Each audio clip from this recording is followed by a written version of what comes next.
जी बिस्मिल्लाहिर्रहमानिर्रहीम। अस्सलाम वालेकुम डियर स्टूडेंट्स। उम्मीद है कि आप सब लोग खैरियत से होंगे। आज हम क्लास 8 मैथ्स और चैप्टर 1 का एसोसिएटिव लॉज के टॉपिक को डिस्कस करेंगे। जो स्टूडेंट्स नए हैं वो चैनल को सब्सक्राइब करके बेल के आइकन को प्रेस कर दें ताकि जब कोई नई क्लासेस हों तो उनकी वीडियोस की नोटिफिकेशन उनको मिल जाए। तो हम आज की क्लास शुरू करते हैं, ठीक है। बिस्मिल्लाहिर्रहमानिर्रहीम। रब्बिश इश्रह ली सदरी व यस्सिर ली अमरी वहलुल उक़दतम मिन लिसानी यफ़क़हू क़ौली। डियर स्टूडेंट्स, बहुत सारी वीडियोस जो होंगी उसमें आपको मैथ्स में और इनकी एक्सरसाइजेस जो हैं वो उनके सॉल्यूशन मिल जाएंगे। हमारी जो पहली कोशिश होती है किसी भी क्लास में वो ये होती है कि आपको सिर्फ़ अपने सवालात के सॉल्यूशंस ना मिलें बल्कि उसके साथ आपको वो समझ इस तरह आ जाएं कि दोबारा आपको उसको याद करने की ज़रूरत ना पड़े। तो पिछली क्लासेस में हम इंटरसेक्शन और यूनियन पढ़ चुके हैं। जो स्टूडेंट्स वो क्लासेस नहीं देखी वो जाके उन क्लासेस को देख लें। वीडियोस हमारे चैनल के ऊपर यूट्यूब पे जो हमारा चैनल है पाक पेंसिल्स, उसके ऊपर सारी वीडियोस मौजूद हैं। हम आज अपना एसोसिएटिव लॉ ऑफ यूनियन और इंटरसेक्शन ये दो चीज़ें पढ़ेंगे। इसके पढ़ने से पहले आपको एक चीज़ क्लियर कर दें कि एक वर्ड है एसोसिएटिव। ये वर्ड जो है इसका मतलब ये है कि ये निकला है एसोसिएट से, और एसोसिएट का मतलब होता है साथी। ये आपके हमने स्क्रीन पे लिख दिया ताकि आपको पढ़ने में आसानी रहे। तो यहाँ पे एसोसिएटिव लॉ ऑफ यूनियन और इंटरसेक्शन से क्या मुराद दी जाती है। तो अभी हम नीचे देखते हैं कि इसके नीचे हमारे पास क्या स्टेटमेंट लिखी हुई है। ये एरो साइन मैंने लगाया है लेफ़्ट के ऊपर। देखें कि if A B and C are 3 sets then the associative laws with respect to union and intersection are written respectively as, ठीक है। तो इसका ये मतलब है कि हम अगर नीचे देखें तो यहाँ पे जो चीज़ आपको इस वक्त स्क्रीन पे दिखाई दे रही है इसमें हम हाईलाइट कर देते हैं। ये देखें तो ए यूनियन और उसके बाद ब्रैकेट में बी यूनियन सी लिखा हुआ है। अब यहाँ पर जो चीज़ आपके समझने वाली है वो ये है कि ये आपको बी यूनियन सी नज़र आ रहा है, ठीक है। तो इसका मतलब है कि बी जो है और सी, ठीक है, ये दो सेट्स जो हैं इनकी एक एसोसिएशन, इनकी पहले एसोसिएशन है। जब हम ये सवाल करें तो हम बी यूनियन सी जो है उसको हम देखेंगे और फिर उसके बाद उसका यूनियन ए के साथ करेंगे। लेकिन अगर आप आगे इक्वल टू के साइन के बाद देखें तो यहाँ पे पहले अगर ये बी के साथ सी था तो अब ये आपको बी के साथ ए नज़र आ रहा है। यानी इसका जो पहले अरेंजमेंट था वो बी यूनियन सी था, लेकिन अब ए यूनियन बी हो गया। और फिर उसके बाद आप देखें यहाँ पे कि हम उसको सी से उसकी यूनियन जो है वो देखते हैं। बिल्कुल इसी पैटर्न के ऊपर अगर आप देखें तो आगे जो इसका पार्ट 2 है उसमें आपको यहाँ पे तो बी इंटरसेक्शन सी नज़र आ रहा है, लेकिन इक्वल टू के निशान के बाद आपको बी के साथ ए नज़र आ रहा है। तो इसका मतलब है कि बी और सी की इंटरसेक्शन जो है वो उसकी जगह के ऊपर अब इक्वल टू के निशान के बाद जहाँ पे मैंने एरो का साइन लगाया है अब उसकी इंटरसेक्शन ए के साथ हो रही है। तो ये हमने उनके ऑर्डर को या एसोसिएटिव जो उनकी डिग्री थी उसको हमने चेंज किया और देखा कि क्या ये लॉज जो हैं ये सही लिखे हैं कि नहीं लिखे। उनको हम अभी देख लेंगे जब हम अपनी एग्ज़ाम्पल ले करेंगे। तो हम ये चाहते हैं कि उससे पहले हम एक स्टेटमेंट पढ़ लें। ये स्टेटमेंट पढ़ने का तरीका जो है वो यूँ है कि थोड़ी देर के लिए आप ये सोचें कि हमने रिमेंबर दैट, इसको मैंने यहाँ पे एरो के निशान के साथ इसको हाईलाइट कर देता हूँ ताकि आपको पता चल जाए कि हम कहाँ से पढ़ रहे हैं। रिमेंबर दैट, ये नीचे बॉक्स में एक 2 लाइंस लिखी हुई हैं, इनको ज़रा आप गौर से देख लें ताकि हम इसको समझ लें कि ये क्या चीज़ लिखी हुई है। तो इसमें लिखा है कि टू फाइंड यूनियन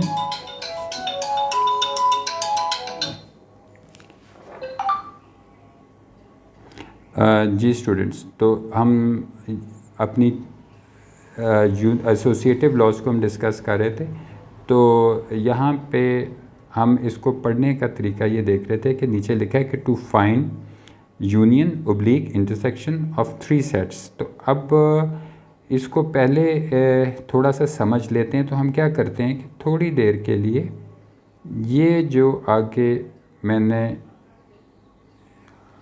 इंटरसेक्शन था इसको मैंने क्रॉस कर दिया है, और ये आगे जो इंटरसेक्शन है इसको भी हम थोड़ी देर के लिए क्रॉस कर देते हैं, ठीक है।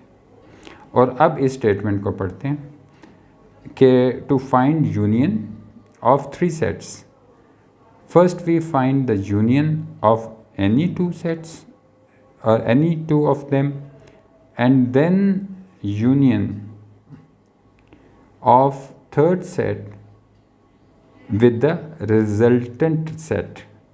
तो इसको समझने का ये तरीका है कि हमने पहले एनी 2 ऑफ देम, कि हमारे पास जो सेट्स दिए गए हैं तो उसमें से हम पहले किसी भी 2 की हम यूनियन जो है पहले हम वो करते हैं, और जब उसका हमारे पास आंसर आ जाता है तो उसको हम फिर 3rd सेट के साथ, ठीक है, उसकी यूनियन करनी है। तो जब ये 2 सेट्स, जिसको मैं अभी हाईलाइट भी कर देता हूँ ताकि आपको पता चल जाए कि जब आप इन 2 सेट्स को यूनियन देखेंगे तो जो भी जवाब आएगा उसको हम रिजल्टेंट सेट कहते हैं, ठीक है।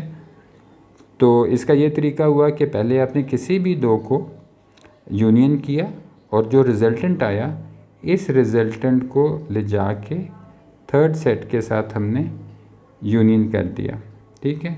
अब इसी सारी चीज़ को हम दोबारा अगर पढ़ें तो उसमें हम इस यूनियन को यहाँ पे देखें, हमने थोड़ी देर के लिए इसको यहाँ पे ख़त्म कर दिया और इसी स्टेटमेंट को दोबारा पढ़ा कि to find intersection of 3 sets, first we find the intersection of any 2 of them and then intersection of the 3rd set with the resultant set. तो जब इन एनी 2 ऑफ देम को हमने इंटरसेक्ट किया तो जो जवाब आया उसको रिजल्टेंट सेट कहेंगे, और इस रिजल्टेंट सेट की इंटरसेक्शन इस वाले 3rd सेट के साथ हो जाएगी। हमारे इस क्लास में ये मकसद होता है डियर स्टूडेंट्स कि आपको मैथ्स के जो कॉन्सेप्ट्स हैं वो इतने अच्छी तरह क्लियर हों कि फिर आगे हायर क्लासेस में ये जो बिल्कुल बुनियादी और आसान सी और फंडामेंटल सी बातें होती हैं ये समझने में आपको मुश्किल ना हो, तो हायर क्लासेस में आपको और भी ज़्यादा आसानी रहे क्योंकि आपने पहले से ये चीज़ें जो हैं वो समझी हों। इसको हम नीचे एक एग्ज़ाम्पल, ये आपकी बुक की एग्ज़ाम्पल नंबर 2 है, ठीक है, और वहाँ पे हम इसको एक दफ़ा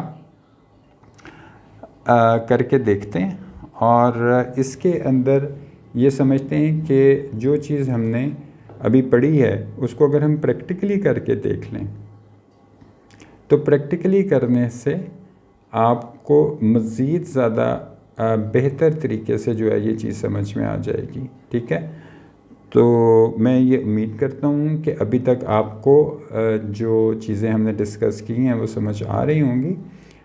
यहाँ पे अगर आपको किसी भी मौके पे ये महसूस हो कि आपको कोई चीज़ समझ नहीं आ रही तो आप नीचे कमेंट बॉक्स में जो है अपने कमेंट्स हमें दे दें ताकि जो ऐसी चीज़ आप समझते हैं कि आपको कंफ्यूज कर रही है, नहीं समझ आ रही, तो हम उसके ऊपर हम एक अलहदा से जो है हम वीडियो बना देंगे, ठीक है।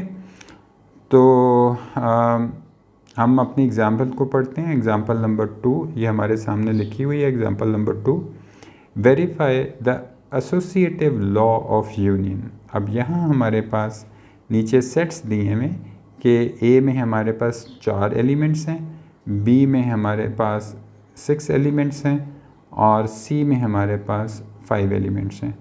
तो हमारे जो इक्वेशन है, हमारी इक्वेशन को हम यहाँ पे रीराइट कर लेते हैं कि ए यूनियन और B union C is equal to A union B और यूनियन सी। तो ये साइन ऑफ इक्वलिटी, इसको हम साइन ऑफ इक्वलिटी कहते हैं। ठीक है, तो आपके सामने स्क्रीन पे इसलिए लिख दिया ताकि आपके लिए आसानी हो जाए। तो ये इसको हम साइन ऑफ इक्वलिटी कहते हैं। अब ये जो साइन ऑफ इक्वलिटी है, तो इसके लेफ़्ट साइड पे आपको ये नज़र आ रहा है, राइट साइड पे आपको ये नज़र आ रहा है। तो इसका मतलब है कि इस साइन ऑफ इक्वलिटी की ये वाली जो साइड है, इसको हम लेफ़्ट हैंड साइड कहते हैं और जो हमारे ये वाली साइड है, इसको हम राइट हैंड साइड कहते हैं। ठीक है, तो इसकी 2 साइड्स थी। इसको हम एल, एच और एस लिख देते हैं और इसको हम आर, एच और एस लिख देते हैं। ठीक है, तो हमारी 2 साइड्स हो गई, एक हमारी लेफ़्ट साइड थी और एक हमारे राइट साइड थी। तो यहाँ तक तो मैं समझता हूँ कि कोई ऐसी चीज़ नहीं होनी चाहिए कि जो आपको ना समझ आई हो, लेकिन कोई भी सवाल आपके जहन में आए तो आप नीचे कमेंट बॉक्स में हमसे पूछ सकते हैं। तो डियर स्टूडेंट, सबसे पहले हम अपनी लेफ़्ट हैंड साइड जो है उसको हम सॉल्व करते हैं और सॉल्व करके चेक करते हैं कि हमारी लेफ़्ट हैंड साइड का फाइनल सॉल्यूशन जो है वो क्या आता है। बहुत इजी है। ठीक है, आपने बिल्कुल भी इसके अंदर कोई कंफ्यूज नहीं होना। मैं बहुत सारी वीडियोस में ये बात कर चुका हूँ कि मैथ्स एक बहुत इजी सब्जेक्ट है। अगर आप उसको सिर्फ एक दफ़ा ध्यान से समझ लें तो फिर ये आपको दोबारा याद करने की ज़रूरत ही नहीं पड़ती, आपको इतना अच्छे तरीके से समझ आ जाता है। तो अब यहाँ पर हम एक चीज़ जो है वो नोट करें कि ये हम सेट ए है हमारा। ठीक है, तो इसको हम जब सॉल्व करेंगे तो कैसे करेंगे, ये आपके सामने हम अभी सॉल्व करेंगे और आपको ये इंशाअल्लाह ताला बड़े अच्छे तरीके से समझ आ जाएगा। तो अभी हम अपनी एक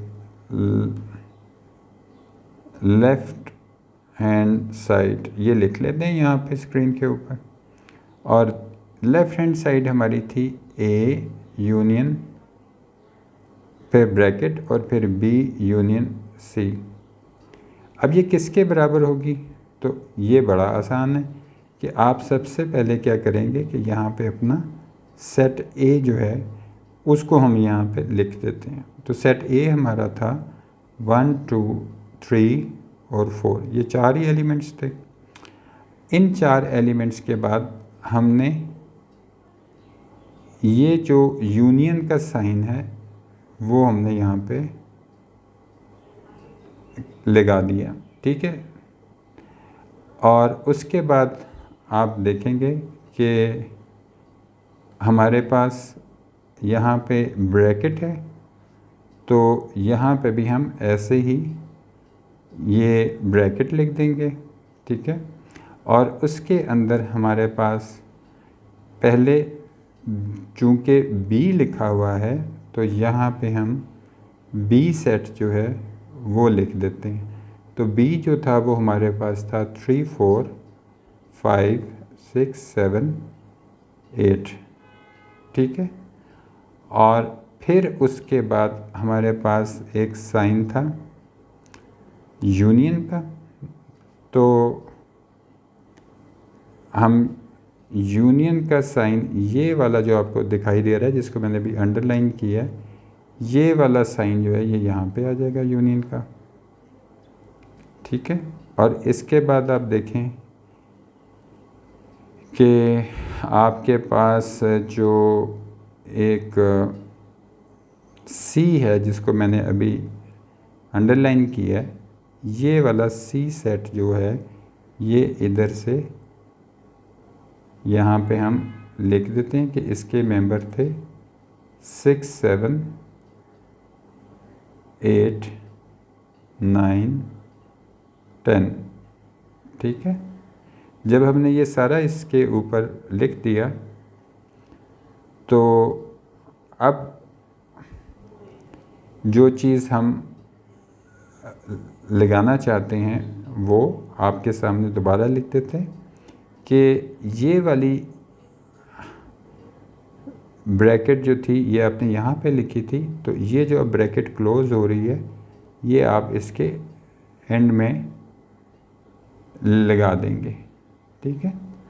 तो मुझे उम्मीद है कि यहाँ तक तो कोई ऐसी चीज़ नहीं होनी चाहिए कि जो आपको नहीं समझ आई। आप अगर समझें कि कोई ऐसी चीज़ है तो फिर आपने हमें कमेंट बॉक्स में बता देना। लें डियर स्टूडेंट्स, आगे चलते हैं और अपने जो क्वेश्चन को हम सॉल्व करते हैं। तो ये देखें डियर स्टूडेंट्स, हम अब अपने पहले क्वेश्चन को जो है वो सॉल्व करने लगे। ये आप देखें, इसको आपने ऐसे ही अभी नीचे लिख देना, इसके अंदर आपने कोई चीज़ चेंज नहीं करनी। उसके बाद ये यूनियन का साइन भी ऐसे ही लिख देना है नीचे, और फिर ये ब्रैकेट जो है इसको भी ऐसे ही लिख देना है। लेकिन इसके अंदर अब चूँकि आपके पास दो सेट्स हैं और हमने इनकी यूनियन करनी है, तो यूनियन का मतलब है कि हम अपने सेट बी के, ये वाला जो आपका सेट बी था और ये वाला आपका सेट सी था, यहाँ पे आपको ये याद आ गया होगा, मैं आपको यहाँ से ये देखा, हमने इनके सेट बना देने हैं। तो हम इसका एक सेट बना देते हैं, यहाँ से 3, 4, 5, 6, 7, 8, और इसके बाद हम सेट सी के एलिमेंट्स लिखेंगे। तो सेट सी के एलिमेंट्स हम लिख लेते हैं, यहाँ पे ये लिखा हुआ है 6, तो यहाँ पे हम 6 लिख लेते हैं। लेकिन क्या हम यहाँ पे ये 6 लिख सकते हैं? आपको याद होगा कि हम यहाँ पे 6 नहीं लिख सकते, क्योंकि फिर ये डिस्टिंक्ट नहीं रहेगा। तो चूँकि ये डिस्टिंक्ट नहीं रहेगा इसलिए यहाँ पे हम 6 नहीं लिखेंगे, क्योंकि 6 तो पहले से ही मौजूद था। क्या 7 लिखेंगे? जो उसके बाद 7 है यहाँ पे, ये मैंने एरो का निशान लगाया, तो ये भी नहीं लिखेंगे, ठीक है। और उसके बाद ये 8 जो है वो भी नहीं लिखेंगे, ठीक है, क्योंकि ये तीनों जो थे ये आपके सामने यहाँ पे अगर आप देखें कि ये पहले से ही मैंने हाईलाइट कर दिए, ये पहले से ही लिखे हुए हैं, तो इनको नहीं लिखेंगे, बल्कि जब इसके अलावा जो रह गए हैं उनको हम यहाँ पे लिख देते हैं, ठीक है। तो उसमें हमारे पास 9 और 10, ठीक है।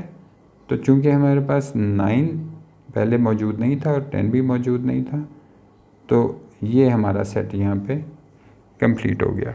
जब यहाँ तक हमने कर लिया तो अब नेक्स्ट स्टेप में नीचे अगर आप देखें तो अब हमारे पास ये सेट जो था ये तो ऐसे ही नीचे हम लिख देंगे इसको कि इसमें था 1, 2, 3, 4, और इसकी जो यूनियन है, अब चूँकि अंदर एक ही सेट है आगे, अगर आप इस वाली लाइन में देखें कि ये तो अब अंदर, पहले तो इसके अंदर 2 सेट थे, लेकिन अब जिसको मैंने सर्कल किया आपके सामने, ये तो अब एक ही सेट पड़ा हुआ है। तो जब ये एक ही सेट पड़ा हुआ है तो फिर ये वाली जहाँ पे मैंने एरो लगाया, ये ब्रैकेट्स ख़त्म हो जाएंगी, ठीक है। ये ब्रैकेट्स जब ख़त्म हो जाएंगी तो फिर हम इसी सेट को ऐसे ही यहाँ पे नीचे लिख देते हैं, ठीक है। तो ये देखें डियर स्टूडेंट्स, हमने यहाँ पे ये सेट ऐसे ही लिख दिया, और अगले स्टेप में अब हम इन दोनों सेट्स की यूनियन करेंगे। तो जब आपने ये वाला सेट लिखा तो आप जब बी और सी की यूनियन, जिसको मैं सर्कल कर देता हूँ ताकि आपको समझ आ जाए कि ये वाला जो सेट था ये बी और सी की यूनियन से आया था, तो इसको हम क्या कहते हैं, इसको हम रिजल्टेंट सेट कहते हैं कि इन दोनों की यूनियन से जो रिज़ल्ट निकला वो ये था। ठीक है, तो यहाँ तक मुझे उम्मीद है कि आपको ये चीज़ समझ आ रही होगी। अब हम इसको फाइनल स्टेप के अंदर दोनों सेट्स को, ठीक है, यूनियन कर देते हैं। तो इसमें हम लिखते हैं, पहले हम 1 2 3 और 4 लिख लेते हैं। उसके बाद जब अगला सेट लिखने लगे तो पहला मेंबर 3 था, लेकिन ये 3 यहाँ पहले से मौजूद था, इसलिए ये भी 3 नहीं लिखा जाएगा। और 4 भी अगला जो एलिमेंट वो भी नीचे मौजूद है, तो ये भी नहीं लिखा जाएगा। अब बाकी के जो एलिमेंट्स थे ये नहीं हैं, तो इनको हम यहाँ पे लिख देते हैं। ठीक है, लें डियर स्टूडेंट्स, आपके सामने इस वक्त हमने अपनी जो लेफ़्ट हैंड साइड थी उसका हमारे पास रिज़ल्टेंट आ गया, और वो आपको भी मैं दिखा देता हूँ कि ये आपकी लेफ़्ट हैंड साइड थी और इसका हमने सोल्यूशन निकाला, और इसका सोल्यूशन ये देखें, ये हमारे पास लेफ़्ट हैंड साइड हमारी ये थी। तो इसका ये मतलब है कि हमारी जो लेफ़्ट हैंड साइड थी फाइनली हमारे सामने आ गई। इस लेफ़्ट हैंड साइड को हम नाम दे देते हैं। आपके सामने ये राइट बॉटम पे देखें कि इसको हमने 1 कह दिया। ठीक है, अब हम आगे चलते हैं और राइट हैंड साइड देखते हैं कि हमारे राइट हैंड साइड पे क्या है। तो राइट हैंड साइड पे हमारे लिखा हुआ था, ये स्क्रीन में देखें, हमारी जो राइट हैंड साइड है उसमें यहाँ पे लिखा हुआ है कि इज़ इक्वल टू, हम अब पहले ए यूनियन बी और फिर जब इनका रिजल्टेंट आ जाएगा तो सी से उसकी यूनियन करेंगे। तो सबसे पहले हम अपना सेट जो है वो लिखना स्टार्ट करते हैं। तो उसमें क्या है, सबसे पहले ये ब्रैकेट आपको नज़र आ रही है, तो यहाँ पे हम ब्रैकेट डाल देते हैं। ब्रैकेट के बाद हम सेट ए जो है वो लिख लेते हैं। तो सेट ए था 1 2 3 4, और उसके बाद ये देखें जी, ये यूनियन का साइन था, तो यहाँ पे हम अपना यूनियन का साइन डाल देते हैं। और यूनियन के साइन के बाद हमारा सेट बी जो है, आपको ये वाला सेट बी यहाँ पे हम लिख देते हैं। तो सेट बी में जो हमारे पास एलिमेंट्स हैं वो थे 3 4, यहाँ पे हम लिख लेते हैं 3 4 5 6 7 8। ठीक है, तो इसके बाद आप ये देखें कि ये वाली एक ब्रैकेट है जिसको हमने किया, और ये ब्रैकेट यहाँ पे आके बंद हो गई। हमने अभी सिर्फ सेट लिखा है, ठीक है, इसके अलावा भी हमने और कोई काम नहीं किया। तो यहाँ पर आपको ये लेके जी, हमने अब इतना काम जो था अपना कंप्लीट कर लिया। उसके बाद हमारे पास ये देखें, ये यूनियन है, तो ये यूनियन ऐसे ही आ जाएगी। और इसके बाद सी सेट है, तो हम अपना जो सी सेट है वो लिख लेते हैं कि हमारा सी सेट जो है उसके एलिमेंट्स कौन से हैं। तो हमारे पास सी सेट में जो एलिमेंट थे वो थे 6 7 8 9 10, ये हमारे सी के एलिमेंट्स थे। ये हमने सारे यहाँ पे लिख दिए। तो ये आपको यहाँ तक समझ में आ गया होगा। अब यहाँ पर सबसे पहले हम जिस चीज़ को सॉल्व करेंगे वो ये है। तो हम इन सारों के एलिमेंट्स 1 2 3 4 लिख लेते हैं। उसके बाद हम इसके एलिमेंट्स जब नीचे लिखेंगे तो पहला एलिमेंट 3 है, लेकिन 3 पहले से मौजूद है इसलिए ये नहीं लिखा जाएगा। 4 ये भी पहले से मौजूद है, ये भी नहीं लिखा जाएगा।